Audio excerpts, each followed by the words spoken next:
이 세상을 살아가는 사람마다 공통된 소원이 하나 있습니다. 그것은 행복하게 사는 겁니다. 행복이 얼마나 중요한가. 그래서 우리 대한민국 헌법 제10조에도 보면은 모든 국민은 인간으로서의 존엄과 가치를 가지며 무엇을 추구할 권리를 가진다 그래서요? 행복을 추구할 권리, 행복 추구권이 있다라는 것입니다. 여러분, 그러면 어떻게 되는 것이 행복해지는 것이고 어떻게 사는 것이 행복하게 사는 것일까요?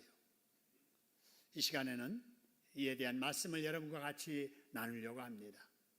오늘 말씀을 통해서 무엇이 행복인지, 어떻게 사는 것이 행복한 것인지를 깨닫는 시간 되기를 소원합니다. 여러분, 사람이 얼마나 행복하게 사는가를 밝혀주는 기준으로 행복 지수라는 게 있습니다. 그래서 이 행복 지수를 개인별로 비교하기도 하고요, 나라별로 비교해서 누가 더 행복하느냐, 어느 나라 사람들이 더 행복하게 사느냐를 판단하기도 합니다. 우리는 이 행복에 대해서 보통 이렇게 생각합니다. 과학 문명이 발달된 좋은 환경에서 부족한 것이 없이 풍족하게 사는 사람이 그렇지 않는 사람들보다 행복 지수가 더 높을 것이라 라고 말입니다. 여러분, 그런데 이미 알려진 통계에 보면은 세계에서 행복 지수가 가장 높은 나라는 저 미국이나 환경 좋은 유럽의 선진국이 아니라 세상에서 가장 빈곤하게 사는 나라 중에 하나인 벵글라데시라는 것입니다. 여러분, 행복하려면은 집은 2채 이상은 돼야 하나요? 은행의 잔고는 수억이 있어야 하나요? 행복하려면은 남이 타지 않는, 여러분, 삼성 회장이 탔다는 마이바흐 62 정도는 돼야 할까요? 그게 아니라는 것이지요. 그렇기 때문에 이보다 더한 것을 다 누리고 살면서도 불행하게 사는 사람이 있는가 하면은 연 국민소득 1200달러, 우리나라의 30분의 1밖에 안 되는 세상의 최빈국의 나라 방글라데시 사람들이 세상에서 가장 행복하다고 느끼며 사는 것입니다. 여러분, 세상에 많은 사람들이 살다가 떠났지만은 정말 가장 행복한 사람이 누구일까 할 때 많은 사람들은 그 사람이 괴테일 것이라고 말합니다. 여러분, 영상에 나와 있는 이 사람들이 다 지금까지 세상을 살다 간 사람 중에 이 사람이 가장 행복할 거라고 말을 해요. 그래도 그럴 것이, 여러분, 어떤 사람은 돈은 많이 가지고 있지만은 지식이 천박한 사람이 있잖아요. 어떤 사람은 지식은 많은데 가진 것이 없이 사는 사람도 있고요, 어떤 사람은 돈도 많고 지식도 많은데 사람들에게 존경받지 못하고 사는 사람도 있습니다. 그런데 이 괴테라는 사람은 모든 것을 다 누리고 살았던 사람이라고 할 수 있습니다.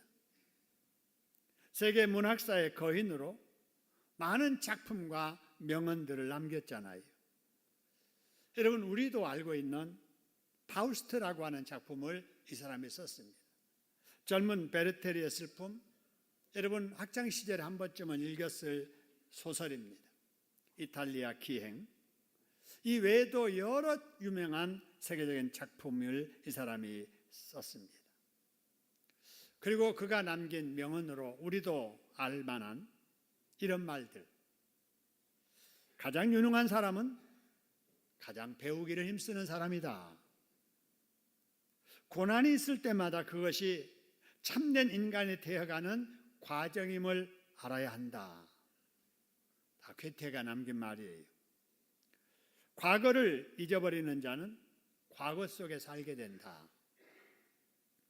눈물 젖은 빵을 먹어보지 않는 사람은 인생의 참다운 의미를 모른다. 여러분, 이 말을 다 괴테가 남겼습니다. 문학적으로만 이 사람이 뛰어난 게 아니고요, 이 사람은 과학자였습니다. 수준 높은 과학서적을 많이 또 발간했던 사람, 철학자였고요, 뿐만 아니라 독일의 재무장관을 지냈던 분. 여러분, 어느 면으로 보나 존경을 받을 만한 조건을 다 갖춘 사람입니다. 그래서 사람들은 세계적인 행복자가 괴테라고 말하는 거지요. 근데 정작 본인은 세상을 떠나기 전에 이런 말을 남깁니다.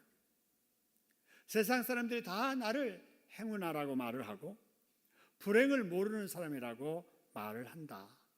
그러나 내 평생 내 자신이 행복하다고 생각한 적은 단 하루도 없었다는 거예요. 여러분, 이런 사람이 행복한 사람이 아니면 누가 행복한 사람이지요? 여러분, 이를 통해서 우리가 깨달아야 될 것이 하나 있습니다. 그게 뭐냐? 행복은 환경이 가져다주는 선물이 아니라는 거예요.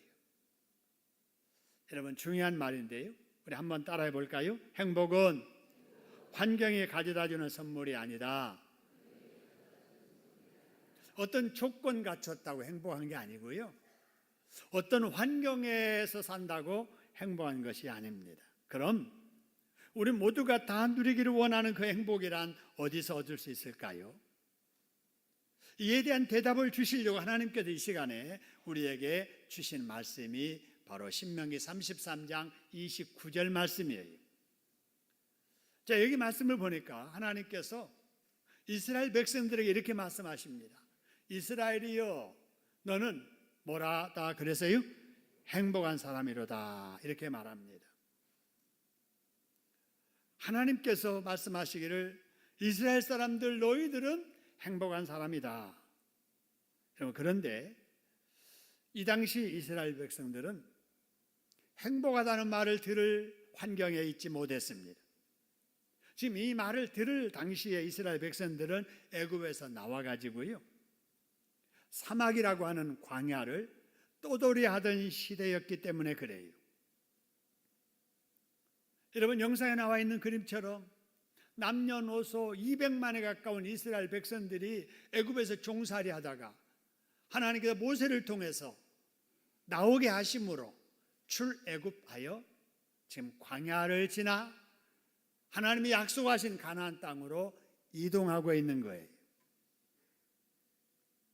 막강한 군사력이 있는 거 아닙니다. 경제력이 있던 것도 아니에요. 그렇다고 이스라엘 사람들이 약속의 땅에 아직 정착한 때도 아니었습니다. 그런데 이런 이스라엘 백성들을 지금 인도하고 있는 모세 역시도 기력이 다해서 지금 죽음을 바라보던 때였습니다. 그렇으니 이런 이스라엘은 매우 불안하고 지금 가련한 존재였지 행복자가 아니었습니다. 그런데도 불구하고 하나님께서는 왜 이런 이스라엘 백성들을 행복자라고 하였을까요? 29절의 말씀 다시 봅니다. 하나님께서 이스라엘은 너는 행복한 사람이로다, 이렇게 말씀하시고 그 이유를 설명합니다. 그 이유는 앞에 그 말이 생략되어 있어요. 그렇게 내가 말하는 이유는 여호와의 무엇을 너같이 얻은 백성이 누구냐 그래서요? 구원을.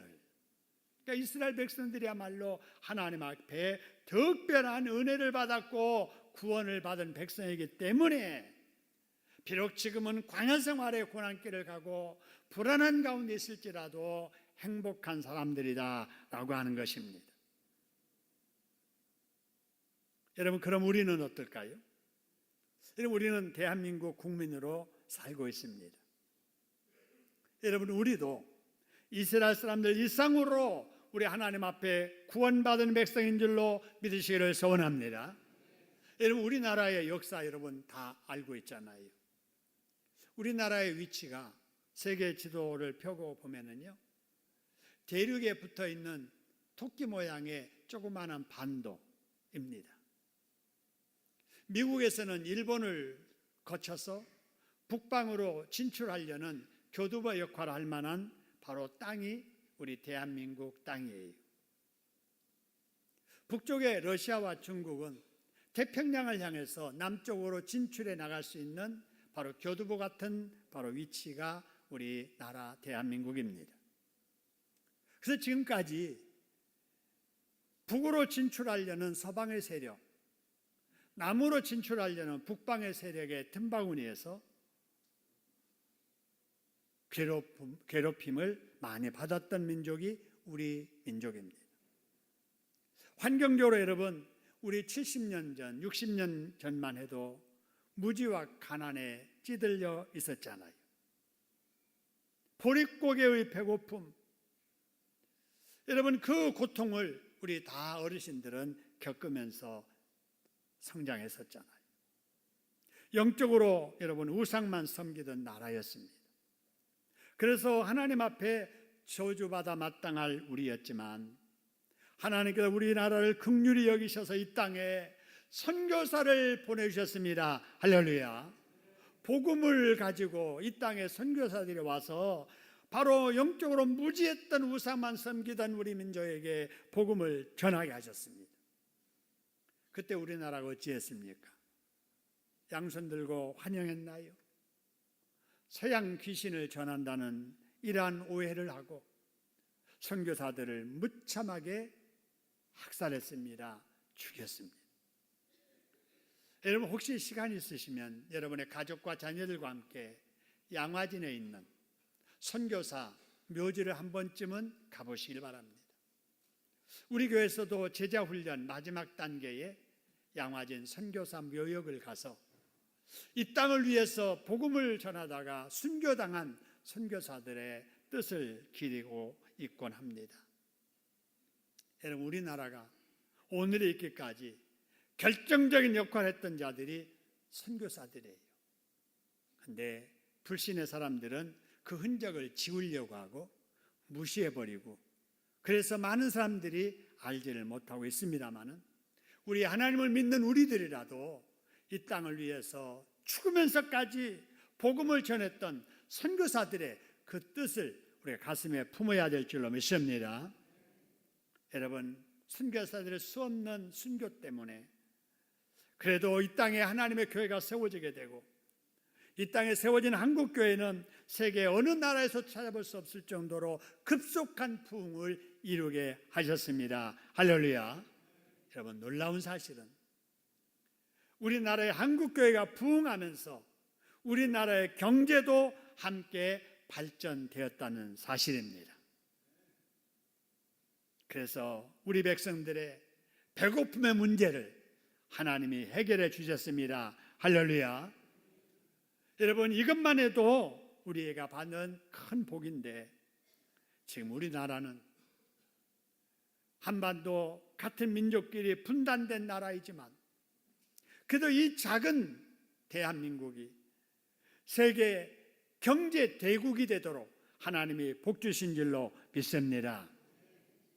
여러분 이게 하나님께 받은 우리 민족의 복이에요.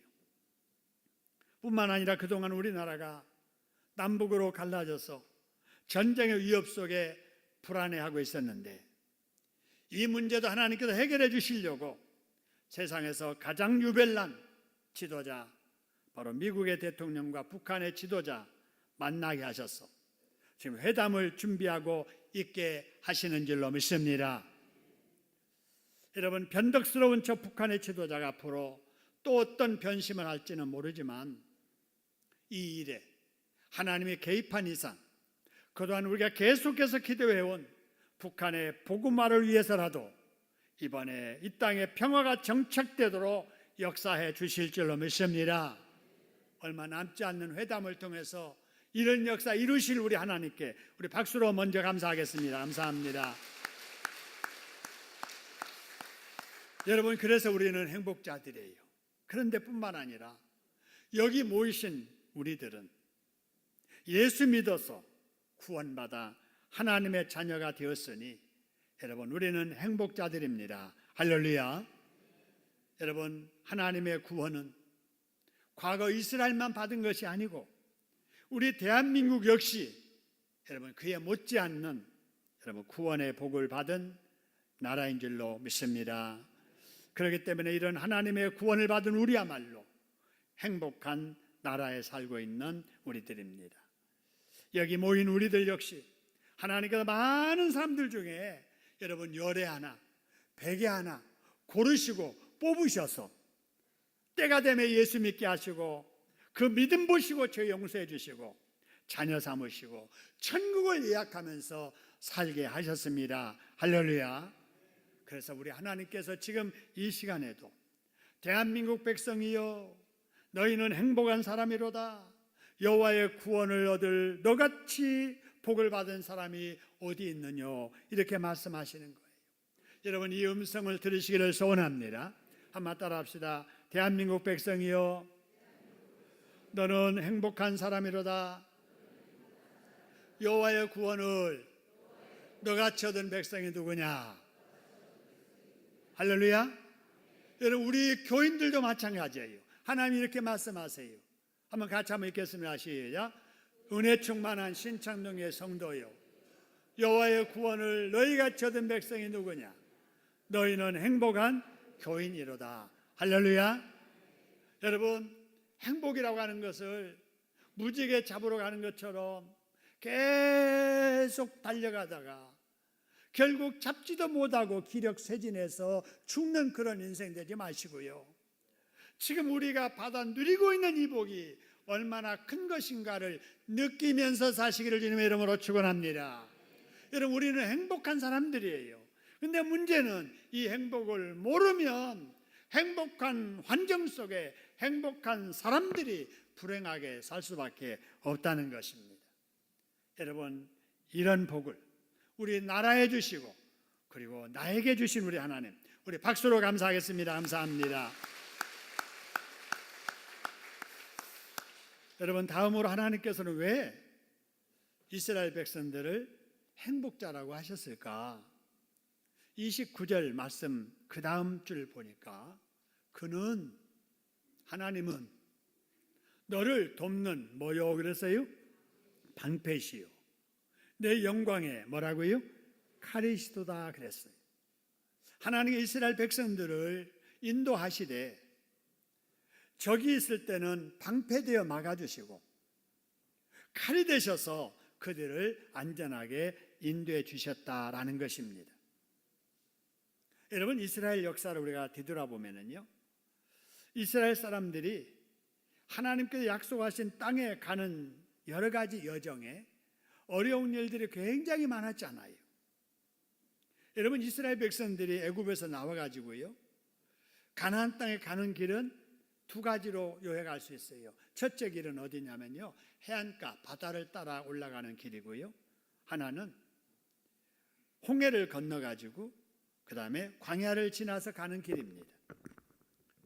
이 두 길 중에 해안을 따라가는 길은 쉽고 빠른 길이었어요. 그런데 옛날이나 지금이나 물 있는 곳 바닷가에는 사람들이 많이 몰려 살잖아요. 그래서 이 당시에도 바닷가를 중심으로 해서 강한 민족들 이들이 이미 땅을 차지하고 이렇게 살고 있었습니다. 그렇기 때문에 한두 사람이 그곳을 비밀리 지나가는 것도 쉽지 않은 일인데 여러분 200만이나 되는 사람들이 그들의 땅을 지나갈 때 혹이라도 여러분 공격을 당하게 되면은 무방비 상태에서 이스라엘 백성들이 멸절될지도 모를 위기가 있었습니다. 하나님께 이 길을 아셔서 그 대신에 바로 광야길로 인도하시는데 문제는 홍해였습니다. 홍해는 바다예요. 여러분 바다를 건너는 방법은 배를 타야 건너잖아요. 수영이라도 해야 건너잖아요. 그런데 이스라엘 백성들은 이 홍해를 여러분 배 타고 건너지 아니했습니다. 하나님께서 바로 그 홍해를 갈라지게 하신 겁니다. 할렐루야. 그래서 여러분 바다가 딱 갈라지니까 물벽이 생기고 그 물벽 사이에 땅이 드러나니까 이스라엘의 백성들이 바다를 여러분 맨땅 딛고 여러분 건넜다라는 사실입니다. 하나님과 이스라엘 백성들을 이같이 사랑하시는 줄로 믿습니다. 여러분, 이걸 보는 이스라엘을 보낸 애굽 사람들이 이스라엘 백성들을 다시 붙잡아 오려고 군대로 추격하게 될 때 이스라엘 백성들이 홍해를 딱 건너는 순간에 갈라했던 물이 합해짐으로 바로 추격하던 애굽 군대는 다 멸절시켰지요. 하나님께서 방패가 되어 칼이 되어서 원수를 막아주시고 지켜주신 겁니다. 할렐루야. 그리고 이제 광야길 지나갑니다. 광야는 사막길이에요. 여러분, 남녀노소 많은 사람들이 사막길을 걸어가고 있습니다. 낮에는 태양볕의 더위 때문에 견디기가 어렵습니다. 밤이면은 낮과 밤의 기온차가 높기 때문에 추위에 견디기가 어렵습니다. 그런데 하나님께서 그들을 여러분 인도하실 때 보세요. 다 아시잖아요. 낮에는 구름 기둥으로 햇빛을 막아 그들의 길을 보호해 주시고 밤에는 불 기둥으로 추위에 떨지 아니하도록 인도해 주셨습니다. 할렐루야. 이동하는 백성들 가지고 오는 음식 다 떨어졌어요. 마실 물이 없어요. 그럴 때 반석을 갈라 생수 나오게 하셔서 마시게 하시고 새벽에 만나를 열어서 거두어 줄이지 않게 해주시고 영양실조 걸리지 아니하도록 매출하게 내려서 건강을 지켜주시던 하나님, 여러분 이처럼 자상하게 이스라엘 백성들을 지켜주셨습니다. 할렐루야. 그래서 하나님께서 이스라엘 너희 백성들처럼 하나님의 이런 보호를 구원을 받은 백성이 누가 있느냐? 하나님의 구원과 은혜를 받은 너야말로 행복한 백성이로다라고 하신 겁니다. 할렐루야. 여러분, 또 한 가지, 하나님께 왜 이스라엘 백성들을 행복자라고 하셨는가? 29절 다시 한번 보지요. 내 대적이 너에게 뭐 하리니? 복종하리니 내가 그들의 높은 것을 뭐 한다고요? 밟으리로다. 여러분, 이 말씀은요, 하나님께서는 이스라엘 백성들을 보호하고 인도하시되 과거만 아니라 지금도 그렇게 역사하시고 지금만 아니라 앞으로도 함께 하신다는 것입니다. 할렐루야. 그래서 대적들이 많아도 대적들 앞에 승리하게 하시고 그리고 승리하여 다른 민족을 지배하는 민족이 되게 하시겠다고 말씀하신 겁니다. 여러분, 그러면 우리는 어떨까요? 아까 말씀드린 대로 우리가 안보가 불안하고 배고픔에 고통이 있을 때 하나님께서 우리 민족 복음 전하여 하나님의 자녀 삼으실 뿐만 아니라 먹고 살 문제까지도 해결해 주시고 지금 안보 문제도 해결해 주시려고 작업 시작하신 줄로 믿으시기를 소원합니다. 그래서 우리 민족은요, 우리가 늘 부르는 애국자처럼 하나님이 보호하사 하나님의 그 은혜로 만세 부르게 될 줄로 믿으시기를 소원합니다. 여러분, 우리는 이런 복을 받았습니다. 이런 축복을 지금도 우리에게 베푸시고 앞으로도 계속해서 이 복을 주실 줄로 믿으시기를 소원합니다. 여러분, 이 세상에서 그래서 가장 행복한 사람들이 바로 저와 여러분들이에요.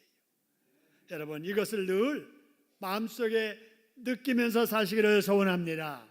한번 따라합시다. 나는 행복한 사람이다. 늘 나는 행복하다고 느끼면서 그것을 누리면서 살아가는 진정한 행복자들 되기를 소원합니다. 여러분, 행복이라고 하는 것은요, 외적으로 볼 때 도무지 행복할 것 같지 않는 사람이 행복의 비명을 지르면서 사는 사람이 있습니다. 그런가 하면은 완벽한 조건을 갖추고 살면서도 불행하게 사는 사람들이 있습니다. 더 쉽게 말하면 단칸방, 월세방에서도 행복하게 사는 가족이 있고요, 천국 같은 화려한 빌라에 살면서도 불행하게 사는 가족이 있습니다. 그렇다면 우리는 어떤 존재일까요? 우리에게 약한 부분도 있고 부족한 부분들도 많지만 우리는 천지를 지으신 여호와 하나님, 생사를 주관하신 하나님의 자녀가 된 사람들입니다. 할렐루야. 하나님의 영을 가슴에 품고 사는 사람들이고, 여러분, 하나님의 말씀 우리가 늘 보고 들으면서 인도를 받으며 사는 사람들이고, 천사의 보호를 받으면서 사는 사람들입니다. 할렐루야. 여러분, 이거 생각하면서 우리는 진정 행복한 사람이라고 감사하며 사시기를 주님의 이름으로 축원합니다. 그런데 우리가 행복해야 될 이유가 또 있어요. 5월이 가정의 달이기 때문에 가정적인 면에서 한번 생각해 보지요. 우리에게는 부모가 있어 행복합니다. 할렐루야. 누가 있어 행복하다고요? 부모가 있어 행복해요. 이미 돌아가신 부모님이 돌아가신 우리 성도님들도 정말 그래도 나에게 부모가 있어서 내가 행복했구나 이렇게 생각하시고, 기력이 약해지셨고 몸이 불편하셔도 그래도 생존해 계시는 부모님이 내 옆에 있어서 내가 행복하다고 느끼시기를 소원합니다. 경제적으로만 생각하고 정말 귀찮은 것만 생각하면은 여러분 안 돼요. 여러분 힘들고 어려울 때 여러분의 부모님이 세상에 계시든 안 계시든 아버지, 어머니라고 여러분 불러보세요. 부모님의 이름을 부르기만 해도 힘이 나게 될 줄로 믿습니다. 어디로 가야 될지 모를 때, 부족을 어떻게 해결해야 될지 모를 때, 아버지, 이럴 때 어찌해야 되지요? 어머니, 이럴 때 어떻게 해야 됩니까? 라고 여러분 불러보세요. 아버지, 어머니의 살아온 세월이 바로 내가 험한 세상을 살아가는 지혜가 될 줄로 믿습니다. 우리가 아버지, 어머니를 부르기만 해도 그 아버지, 어머니는 그 지혜를 우리에게 알려주십니다. 두렵고 떨릴 때 아버지를 불러보세요.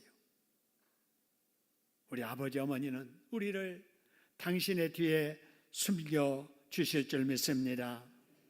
여러분, 그런 아버지, 어머니에게 여러분 최선을 다해서 효도하시기를 주님의 이름으로 축원합니다. 여러분, 다음으로 우리에게 행복한 조건은요, 신앙의 자유가 있는 나라가 있어 행복한 거예요. 어떤 사람이 그러더라고요. 세상에 세 가지 당해보지 않으면 모를 서러움이 있다. 첫째는 집 없는 서러움이고, 두 번째로는 타향살이의 서러움이고, 세 번째로는 직장을 잃은 서러움이라고 하던데, 여러분, 이보다 더 큰 서러움이 또 하나 있습니다. 그게 뭐냐면요, 나라 없는 서러움이에요. 물이 없으면 존재할 수 없듯이 우리 사람들이요, 나라 없으면은 다 잃는 거예요.